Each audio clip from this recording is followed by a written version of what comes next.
Good morning children, welcome back to my channel. मैं आज फिर से चारकोल वर्क बताने वाला हूँ। ये वर्क एक ऐसा स्कल्पचर है जो मुझे बहुत अच्छा लगा। आशा करते हैं आप लोगों को भी अच्छा लगे। तो चलिए शुरू करते हैं इस चारकोल पेंटिंग को कैसे बनाया जाए।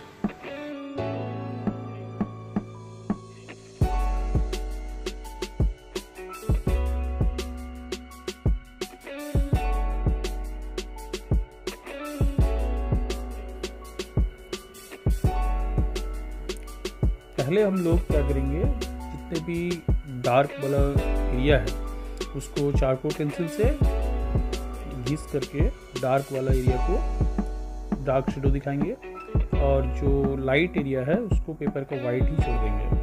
पेपर तो वाइट होता ही है तो उसे और हम लोग को कुछ करना नहीं है। तो डार्क वाला जो एरिया है उस सबको चारकोल पेंसिल से, आप अगर चारकोल से काम करें तो चारकोल, अगर शेडिंग पेंसिल से काम करें तो शेडिंग पेंसिल से जो डार्क एरिया है उसको पहले दिखाएंगे।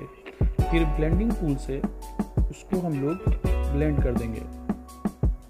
आपके पास अगर ब्लेंडिंग टूल्स में अगर नहीं है ब्लेंडिंग टूल्स तो आप ब्रश यूज़ कर सकते हो, कॉटन यूज़ कर सकते हो या टिश्यू पेपर भी यूज़ कर सकते हो।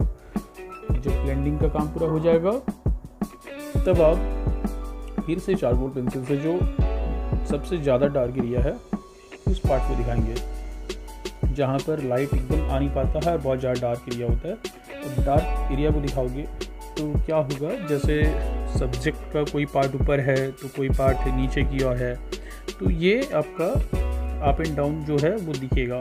कोई ऊपर है तो कोई नीचे है। तो डार्क शेडो से ही आपको अप डाउन का फर्क समझ में आएगा।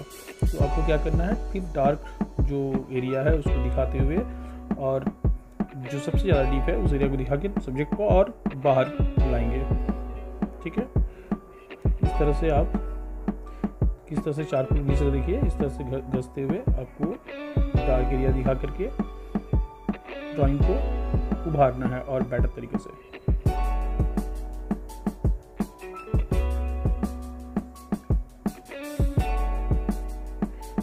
और एक बात ध्यान देना है बच्चों, जब आप ड्राइंग बनाते हो तो स्टार्टिंग में उतना अच्छा नहीं दिखता है, लेकिन जैसे जैसे कंप्लीट होते जाता है ड्राइंग अच्छा लगने लगता है। तो ज़्यादातर बच्चे क्या होते हैं, जब इस इनिशियल में ड्राइंग अच्छा नहीं दिखा तो उसे लगता है कि ड्राइंग उसकी ख़राब हो गया और वो बनाना बंद कर देते हैं और या तो ड्राइंग स्टॉप कर देते बनाना या छोड़ के फाड़ के फेंक देते हैं पेपर को। तो ऐसा कभी भी नहीं करना चाहिए। पहले क्या करोगे, आप ड्राइंग को जब तक कंप्लीट नहीं हो रहा है तब तक बनाने की कोशिश करोगे। कुछ ड्राइंग बहुत ज़्यादा हार्ड होता है, बहुत समय लगता है, तो उसको पेशेंस के साथ उतना समय काम करना है। अगर एक दिन में ड्राइंग कंप्लीट नहीं हो पाता है तो कोई घबराने की बात नहीं है। आप 2 दिन, 3 दिन, 4 दिन यूज़ करो, 2 घंटा बैठ के बनाओ। 2 घंटे के बाद अगर आपका पेशेंस ख़त्म हो जाता है तो दूसरे दिन उसको बनाओ, क्योंकि एक बार पेशेंस ख़त्म होने के बाद भी अगर आप बनाते रहोगे तो ड्राइंग आपका ख़राब हो जाएगा। तो इसलिए जब तक आपका ड्राइंग बनाने में पेशेंस है आप ड्राइंग करो, उसके बाद नेक्स्ट डे के लिए उसे छोड़ दो। और कभी भी ड्राइंग फाइनल, जब तक फाइनल नहीं हो रहा तब तक आधा अधूरा में काम नहीं छोड़ना चाहिए। उससे आपको कभी भी ड्राइंग में सुधार नहीं आएगा, क्योंकि ड्राइंग ऐसा चीज़ है जो शुरुआत में अच्छा नहीं लगता है, लेकिन बाद में जैसे जैसे कंप्लीट होता है तो देखने में बहुत ही ज़्यादा खूबसूरत लगने लगता है।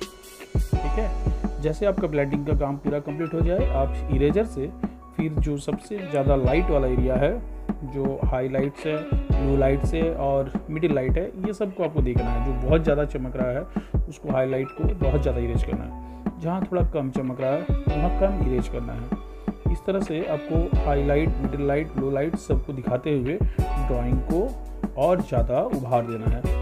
तब उसे 3D का इफेक्ट आएगा, जैसे लगेगा 3D ड्राइंग है। तो इस तरह से करने के लिए आपको पेशेंस के साथ में जो लाइट एरिया है उसको सबसे ज़्यादा हाईलाइट एरिया को बहुत ज़्यादा पेंसिल, जो इरेज़र आप इस्तेमाल कर रहे हो, पेंसिल इरेजर हो चाहे पेन इरेजर हो या फिर नॉर्मल इरेजर भी हो, अगर आपका नॉर्मल इरेजर में पॉइंट नहीं कर पा रहे हैं तो उसको कटिंग करके भी आप पॉइंट करके फिर उससे भी काम कर सकते हो। तो इस तरीके से आप इरेज करके सब्जेक्ट को बाहर निकालेंगे। जैसे जैसे इरेज होते जाएगा देखिए ड्राइंग बहुत ही अच्छा होते जाएगा आपका, और फिर आपको भी अच्छा लगने लगेगा कि हाँ कुछ काम अच्छा हो रहा है। शुरुआत में ही अगर आप हार मान लोगे कि ड्राइंग मेरे से अच्छा नहीं बन रहा है तो वो ड्राइंग कभी भी अच्छा नहीं बन पाएगा। इसीलिए जब तक वो कंप्लीट नहीं हो रहा आपको कोशिश करते रहना होगा। ठीक है, तो कभी भी हार नहीं मानना, कोई भी ड्राइंग हो चाहे जैसा भी हो। अच्छा कभी कभी ऐसे भी होते हैं जो ड्राइंग आप बना रहे हो और वो नहीं बन पा रहा, तो उसे 1 बार 2 बार 3 बार जितना बार हो सके ट्राई करते रहो।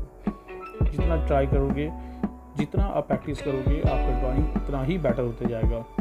ठीक है, तो प्रैक्टिस करना बहुत ज़्यादा ज़रूरी है। जितना ज़्यादा प्रैक्टिस करोगे उतना ड्राइंग में आपका क्लियरिटी आएगा, आपका हैंड उतना अच्छा हो जाएगा। अब पूरा ड्राइंग फिनिश होने के बाद आप क्या करोगे, चारकोल जो चौक है कैमलिन का बहुत ज़्यादा डार्क होता है, उससे आप बैकग्राउंड को डार्क करोगे। फिर ब्लेंडिंग टूल से या उंगली से भी आप उसे घिस करके बैकग्राउंड को ब्लेंड करोगे। अगर फिंगर से करते हो तो वो ज़्यादा अच्छा से ब्लेंड होता है। ठीक है, भले उंगली आपका काला हो जाए कोई बात नहीं है, जैसे मैं दिखा रहा हूँ जिस तरह से करने के बाद उंगली काला हो जा रहा है, लेकिन कोई बात नहीं, उंगली काला होगा चलेगा, लेकिन ड्राइंग तो आपका अच्छा बनेगा। फिर उंगली को वॉश कर सकते हो, हाथ धो लेना। अब पूरा जब ब्लेंडिंग हो गया तो जो पार्ट में आपका चारकोल डस्ट आ गया हो या फिर कॉर्नर वाला जो एरिया है, किनारे का एरिया, उस सबको इरेज करके आप ड्राइंग को फिनिश कर सकते हो। जब इस तरह से आप करोगे तो ड्राइंग आपका खूबसूरत लगने लगेगा। बैकग्राउंड डार्क हो गया, सब्जेक्ट का लाइट है, तो देखिए डार्क बैकग्राउंड की वजह से जो लाइट सब्जेक्ट है आपको बाहर आ गया। ठीक है, और जो कॉर्नर एरिया में चारकोल थोड़ा थोड़ा घुस गया था या मिक्स हो गया था, उसको भी आप इरेज करके फिनिशिंग कर सकते हो और धीरे धीरे ड्राइंग आपका तैयार हो जाएगा। और जब पूरा फाइनल हो जाएगा तो देखने में बहुत ही खूबसूरत लगेगा। ठीक है, तो आधा अधूरा काम कभी नहीं करना, जब तक पूरा कंप्लीट नहीं हो रहा है उसको आपको बनाते ही रहना है।